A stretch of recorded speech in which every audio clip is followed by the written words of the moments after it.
जय हिंद साथियों। आज की एक खबर है 15 फरवरी 2025 की, और ये वीरभूम नाम की पत्रिका के में दिया हुआ है। इसमें दिया है प्राइवेट जॉब वालों के लिए खुशखबरी, 10 साल की नौकरी पर मिलेगी पेंशन। ईपीएफओ का जो नया रूल है ये प्राइवेट एम्प्लॉयज़ के लिए है, जो प्राइवेट सेक्टर में जो सर्विस करते हैं उनके लिए दिया है। अभी 10 साल की जब सर्विस हो जाती है तो पीएफ की तरफ से पेंशन बनती है। वो कितनी बनेगी, कैसे बनेगी, क्या उसका डॉक्यूमेंट्स होंगे और कौन से उसके मुख्य बिंदु हैं, आप ये पूरी वीडियो सुनिए, आपको इसमें पूरा बताया जाएगा। ये एक चर्चा है अभी, और ये चर्चा जब चलती है ऐसी तो कहीं ना कहीं फिर काम पूरा भी होता है। तो आप इसको सुनिए ध्यान से। जो निजी क्षेत्र में काम करने वाले कर्मचारी हैं उनके लिए बहुत बड़ी खुशखबरी है। ईपीएफओ जो employees provident fund organisation, PF department जिसको हम आम भाषा में बोल देते हैं, तो उसने के नए नियम लागू किए हैं, जिसके तहत अब केवल 10 साल की नौकरी पूरी करने पर पेंशन का लाभ मिलेगा।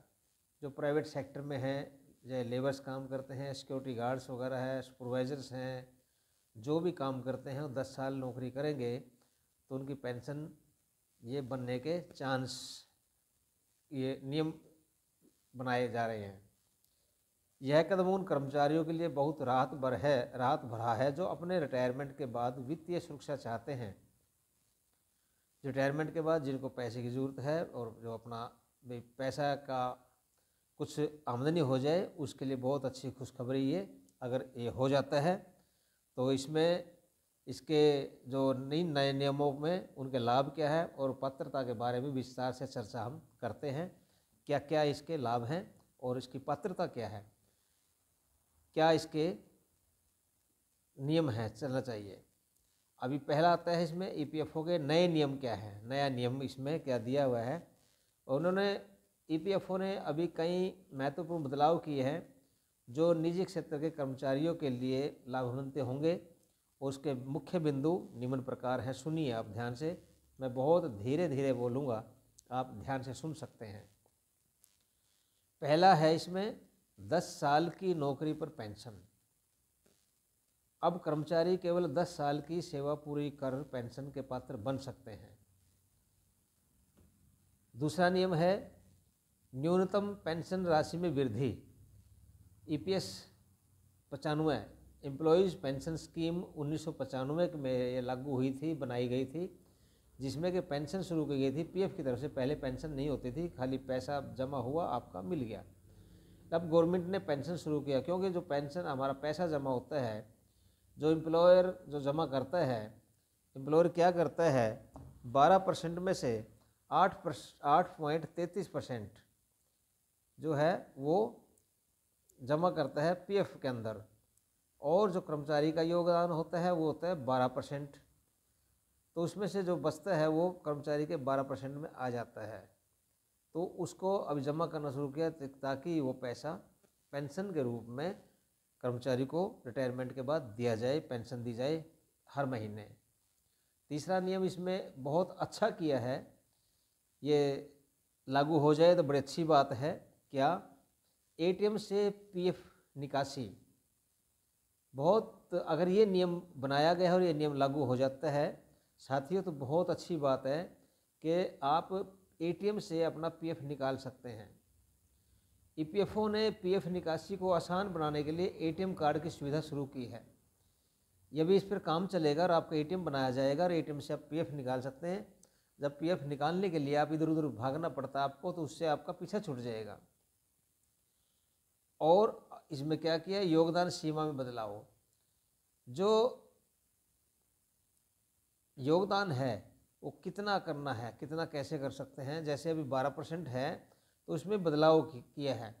इसमें क्या बदलाव है, अब कर्मचारी अपनी वास्तविक सैलरी के आधार पर, जो उसकी तनख्वाह है उसके आधार पर ईपीएफ में योगदान कर सकते हैं। जिससे उनकी रिटायरमेंट सेविंग बढ़ेगी। मान लो जैसे 15,000 मिनिमम तनख्वाह है, तो 15,000 में अब 12% कटता है। अगर आप चाहते हैं, आप बचा सकते हैं, तो उसमें 12 का 13, 14, 15%, 20% भी आप कर सकते हैं, ताकि आप रिटायरमेंट के टाइम अच्छा पैसा ले सकें, अच्छी पेंशन ले सकें। ऐसा ये इस योगदान सीमा का मतलब ये है कि योगदान कितना आप कर सकते हैं, तो उसके अंदर भी ये बदलाव करने का नियम में अभी बदलाव नियम चल रहे हैं। अभी इसका जो अवलोकन किया जाए तो इसका ओवरव्यू क्या है देखें। इसमें योजना का नाम क्या है? योजना का नाम है इसमें EPS 95, employees pension scheme, EPS 95 इसको बोलते हैं। उसके बाद होता है लागू करने वाली संस्था कौन है? वही EPFO, employees provident fund organisation, ये अलग से ये करने वाला लागू है इसको।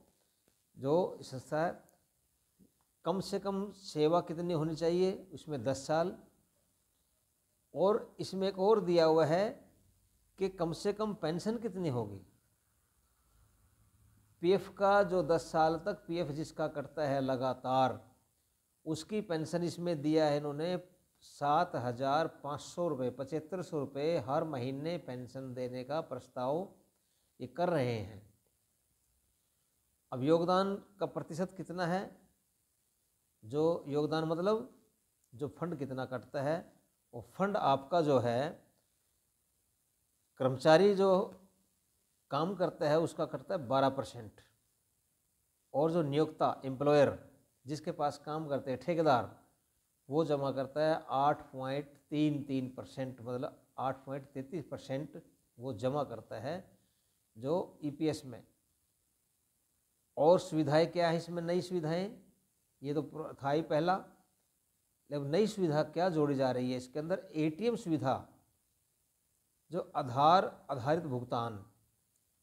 आप ATM से या आधार कार्ड से जैसे पैसा निकालते हैं, ऐसे आप अपना फंड निकाल सकते हैं। जितना आपको रूल जो बना है उसके मुताबिक कितना निकाल सकते हैं। जैसे आप टेम्परेरी निकालते हैं, फॉर्म 31 पर जब निकालते हैं, तो आप टोटल फंड का 70 से 75% आप उसमें निकाल सकते हैं। ऐसे ही आप वो पैसा फंड से निकाल पाएंगे, वो ATM से निकाल पाएंगे। अब इसके पेंशन योजना के लाभ क्या हैं? पेंशन योजना का लाभ क्या है इसका सज्जनों? ये क्या है? भविष्य की वित्तीय सुरक्षा, आपका आने वाले फ्यूचर के अंदर ये आपको फाइनेंशियल सिक्योरिटी देती है, सुरक्षा आपकी, आपको पैसा मिलेगा, आपको पेंशन मिलेगी, आपकी ज़रूरतें, कुछ ज़रूरतें पूरी हो सकती हैं।